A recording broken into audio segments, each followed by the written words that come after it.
আপোনালোকক সকলোকে ক'ব খুজিছোঁ যে এখন হ'ল একেবাৰে ভুৱা এখন প্ৰতিবেদন। এই প্ৰতিবেদনৰ জৰিয়তে আমি কেতিয়াও ভাৰতবৰ্ষ জুৰি ST লাভ নকৰোঁ। এইটো এটা মানে দেখুওৱা ধৰণৰ এটা হ'ব ভেলকিবাজি এটা। কাৰণ আপুনি জানে যে য'ত ভাৰতৰ সংবিধানত STP আৰু ST হিলছৰ কথা কৈছে, তাত সংবিধানত নথকা বস্তু এটা সংবিধানত সোমোৱাবৰ কাৰণে এইটোতো সহজ কথা, দীঘলীয়া প্ৰক্ৰিয়া নহয়, এইটো জটিল প্ৰক্ৰিয়া এটা। এই জনজাতিকৰণৰ যিটো নতুন প্ৰস্তাৱ দিছে, এইটো প্ৰস্তাৱ কেতিয়াও গ্ৰহণযোগ্য নহয়। আচলতে যিসকলে চাগে উল্লেখ কৰিছে তেখেতসকলে চাগে বস্তুটো খুব ভালদৰে বিশ্লেষণ কৰা নাই, পঢ়া শুনা কৰি লোৱা নাই চাগে। কাৰণ মই মন্ত্ৰী গোটৰ প্ৰতিবেদনখন পঢ়িলোঁ আৰু মইতো ভাবোঁ যে মন্ত্ৰী গোটৰ প্ৰতিবেদনৰ কোনো প্ৰয়োজন নাই। 2019 চনত আমাৰ 6টা জনগোষ্ঠীৰ জনজাতিকৰণৰ কাৰণে আদিবাসীসকলৰ 36টা জনগোষ্ঠী আৰু বাকী আমাৰ 5টা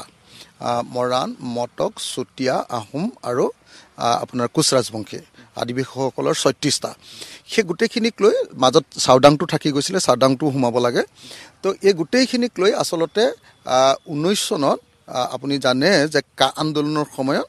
এখন বিল আহিছিলে। সেই বিলখনত স্পষ্টকৈ মানে আটাইবিলাক জনগোষ্ঠীক আমাৰ এই 6টা জনগোষ্ঠীকে আমাৰ ST ফ্লেইঞ্চ হিচাপে স্বীকৃতি প্ৰদান কৰিছিলে। আকস্মিক ধৰণে এইবাৰ মানে বিনা মেঘে বৰ্যাপদ বুলি ক'ব লাগিব যে এইবাৰ আচৰিত ধৰণে কি কৰিলে চৰকাৰে, STPটোৰ ঠাইত ভাৰতৰ সংবিধানত কোনোদিন অন্তৰ্ভুক্ত নোহোৱা ভাৰতৰ সংবিধানত একদিনৰ কাৰণেও ভাৰতৰ সংবিধানত অন্তৰ্ভুক্ত নোহোৱা নতুন এটা ST ভেলী বুলি এটা নতুন ছেকশ্যন আনিলে। তাৰ মই কালি খুব ভালকৈ প্ৰতিবেদনখন যেতিয়া পঢ়িলোঁ, মই ডাইৰেক্টলি তাৰ পৰা গুচি আহিলোঁ, বিধানসভা অধিৱেশনৰ পৰাই গুচি আহিলোঁ। আহি থাকোঁতে গাড়ীতে মই পঢ়ি আহি আছোঁ, আহি ৰাতি 2টা বজাত আহি পাইছোঁহি। তো গতিকে যেতিয়া পঢ়োঁতে মই দেখিলোঁ যে এইটোতো সাংঘাতিক কথা। ইয়াত কৈছে যে ST ভেলী হ'ব সেইসকল মানুহ যিসকল আহোম, যিসকল আপোনাৰ চুতীয়া, যিসকল আদিবাসী চাহ জনগোষ্ঠীৰ লোক আৰু সেইসকল কোচ ৰাজবংশী মানুহ যিসকল আমাৰ গোৱালপাৰা জিলাৰ অন্তৰ্ভুক্ত নহয়। আৰু এই 4টা জনগোষ্ঠীক যে ST ভেলী কৰিব, ST ভেলী কৰি দিয়াৰ লগে লগে তেওঁলোকে কৈছে যে কি পাব, তাত আপোনালোকে বেলেগ বস্তু চাব নালাগে। এটা বাক্য চালে মানে মই আপোনালোকক গোটেই কথাটো আপুনি ধৰিব পাৰিব। This structure will allow reservation in parliament এনেকৈ ৰ'ব দেই, এইটো নহয় বাক্য, এইটো যিটো চৰকাৰৰ চাকৰিটো এইটো চাই দিলেই আপোনালোকে গম পাব যে একচুৱেলি তো এইটোৱে implications for central government reservations at the central government level where a single national ST list operates। গোটেই ভাৰতবৰ্ষত অকল এখনেই ST লিষ্ট আছে। ভাৰতৰ সংবিধানৰ 342 নম্বৰ যিটো অনুচ্ছেদ, তাৰ ওপৰত ভিত্তি কৰি যিটো অৰ্ডাৰ ওলাইছে 1950 অৰ্ডাৰ, সেই অৰ্ডাৰৰ যিখন তালিকা তাত কেৱল এখন ST লিষ্ট আছে। ইয়াত কৈছে যে এতিয়াৰ যি আমাৰ নতুন ST ভি হ'ব, তেওঁলোকে STৰ তালিকাত নাথাকে। অৰ্থাৎ এওঁলোকে যিটো প্ৰস্তাৱ দিছে, এইটোতো প্ৰস্তাৱ পাছ হোৱাই নাই, যিটো প্ৰস্তাৱ দিছে তাত কৈছে যে এইটো কেৱল অসমৰ কাৰণেহে অকল জনজাতি হ'ব,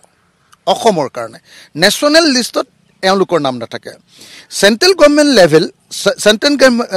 at this central government level where A single national ST list operates separate reservation for STP, ST Hills and ST Valley cannot be created under the present constitutional framework। ক'লে যে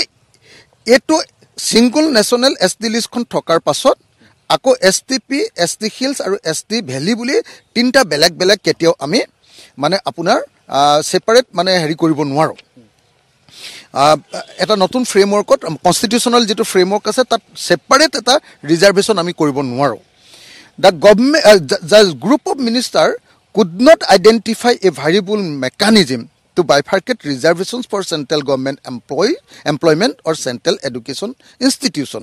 গতিকে চেণ্ট্ৰেল গভৰ্ণমেণ্টৰ ইনষ্টিটিউশ্যনৰ কাৰণে কেনেকেনো আচলতে আমাৰ এই ভিটোক দিব লাগিব ধৰক আপোনাৰ চেণ্ট্ৰেল গভৰ্ণমেণ্টৰ ৰেলৱেৰ চাকৰি এটা ONGCৰ চাকৰি এটা অইলৰ চাকৰি এটা এইবিলাকৰ কাৰণে মানে ৰিজাৰ্ভেশ্যন আহোম লোকসকল বা চুতীয়া লোকসকল সেইসকলৰ কাৰণে ৰিজাৰ্ভেশ্যনৰ প্ৰস্তুটো ইয়াত দিব নোৱাৰে বুলি কৈ দিলে আপুনি নিজে দেখিলে under current practice ST hills and ST plain candidates from Assam already compete as a single ST category in central institution. এতিয়াৰ যেটোত আছে যে এটা সিঙ্গল মানে ST category আছে আৰু তাতে কম্পিট কৰিব লাগে সবে ST ভিতৰত ST আৰু the group of ministers believes that Assam as a whole will benefit if the 6 new communities also compete within this common national ST pool. এতিয়া যি সময়ত অতি স্পষ্টভাৱে তেওঁলোকে কৈ দিলে যে নহয় নেশ্যনেল লিষ্টত নাথাকেই আমাৰ আৰু ক'ত থাকিব পাৰে তাৰ কোনো হেৰি নাই তাৰপিছত আপুনি নিজে দেখিলে গোটেই বস্তুটো আনহাতে ইয়াত কৈছে যে ST ভেলি দিয়াৰ পাছত যিটো আমাৰ লোকসভাৰ আসনৰ সংৰক্ষণ সেই লোকসভাৰ আসনৰ সংৰক্ষণৰ ক্ষেত্ৰত একো কথা কোৱা নাই কৈছে যে বৰ্তমানৰ যিখিনি ST আছে সেই ST থকা যিটো সংৰক্ষণ সেই সংৰক্ষণৰ ভিতৰত আমাৰ ST বিলাক মানে অন্তৰ্ভুক্ত নহব কিন্তু যদি ST বাঢ়ি যোৱাৰ কাৰণে নিজে নিজে আসন বাঢ়ে তেতিয়া হলে যদি আসন সংৰক্ষণ কৰিব পাৰি তেতিয়াহে কৰিব পৰা যাব নহলে বৰ্তমানৰ যিটো ক্ৰাইটেৰিয়া আছে সেই ক্ৰাইটেৰিয়াত এটো সংৰক্ষণ অসম্ভৱ তাৰপিছত আকৌ কলে যে বিধানসভা আসনৰ ক্ষেত্ৰটো একে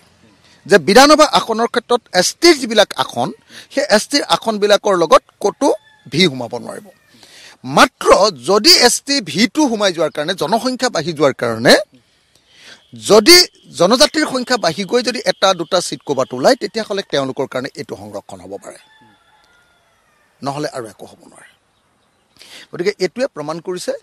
যে আমাৰ চৰকাৰখনে আসলতে আমাৰ জনগোষ্ঠীবিলাকৰ কাৰণে কোনো ধৰণৰ প্ৰকৃত অৰ্থত জনজাতিকৰণৰ ব্যৱস্থা কৰা নাই সেইকাৰণে মই আপোনালোকক বিনম্ৰভাৱে অনুৰোধ জনাব কৈছো সমগ্ৰ অসমবাসী ৰাইজক আপোনালোকক সকলোকে ক'ব কৈছো যে এখন হল একেবাৰে ভুৱা এখন প্ৰতিবেদন এই প্ৰতিবেদনৰ জৰিয়তে আমি কেতিয়াও ভাৰতবৰ্ষ জুৰি ST লাভ নকৰো অকল অসমত ST হৈ থাকিম আৰু অসমৰ চাকৰি গিটাৰ কাৰণে আমি কম্পিটিশন কৰিম আমাৰ ST বিলাকৰ মাজত এটো কেতিয়াও হ'ব নোৱাৰে তাকো আকৌ আপোনালোকে নিশ্চয় জানে যে তাৰ ভিতৰতে তেতিয়া হলে আমি OBC ক্ষতি কৰাৰ বাহিৰে একো নহব আৰু OBC ক্ষতি কৰাৰ বাহিৰে বেলেগ একো নহব আৰু তাৰ ভিতৰতে আকৌ যিখিনি STৰ কাৰণে কেটেগৰাইজ আছে তাতটো হুমাবই নোৱাৰো যদি নেশ্যনেল লিষ্টখনতো আমি হুমাব নোৱাৰো পাৰ্লিয়ামেন্ট সিট এটাও যদি আমাৰ কাৰণে নাথাকে বিধানসভাৰ আসন এখনো যদি আমাৰ কাৰণে নাথাকে তেতিয়াহলে এটো কি আপোনাৰ জনজাতিকৰণ হল আপোনালোকে নিজে বিবেচনা কৰক সেইকাৰণে এই জনজাতিকৰণৰ যিটো নতুন প্ৰস্তাৱ দিছে এটো প্ৰস্তাৱ কেতিয়াও গ্ৰহণযোগ্য নহয় যদি হসাকে ST হ'ব লাগে ST থকা যিটো প্লেইনছ আৰু হিলছ তাৰ ভিতৰত প্লেইনছত আমাৰ নামটো ডাইৰেক্টলি অন্তৰ্ভুক্ত হ'ব লাগিব তাৰ পাছত যদি তাৰ পৰা কেটেগৰাইজ কৰি যে পুৰণি মানুহবিলাকক এটো দিব নালাগে বুলি কয় কি কয় দিব লাগে বুলি কয় আৰু তাত হুমাব নালাগে বুলি কয় তেতিয়াহলে কথাটো বেলেগ কিন্তু ইয়াত যেটো নতুন কেটেগৰাইজেশ্যন কৰিছে তাৰ চেন্ট্ৰেল লিষ্টত আমি নহুমাম বুলি স্পষ্টকে কৈ দিছে ইয়াত আপুনি কৈছে গোটেই প্ৰতিবেদনখনত টেকনিক্যালি বহুত কিছুমান আপোনাৰ খুৰুঙা আছে যিবিলাকৰ কাৰণে আমাৰ ক্ষতি হ'ব ক্ষতি নহয় জনজাতিকৰণ নহয় এটো এটা মানে দেখুৱা ধৰণৰ এটা হ'ব ভেলকিবাজি এটা তাকো এই যে যিগিটা কথা ক'লে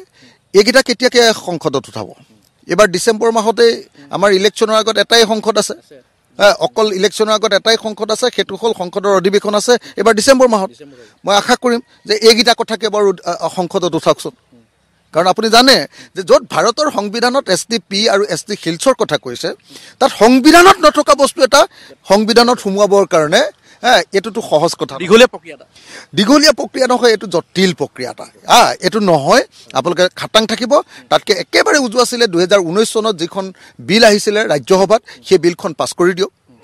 সেই বিলখনত খুব বেছি এটা ষ্টাৰ চিন দি এটাই কথা কৈ দিও যে ST বিলাকে বৰ্তমান পাই থকা ST বিলাকৰ যিবিলাক কোটা আছে সেই কোটা বিলাকত হস্তক্ষেপ নহব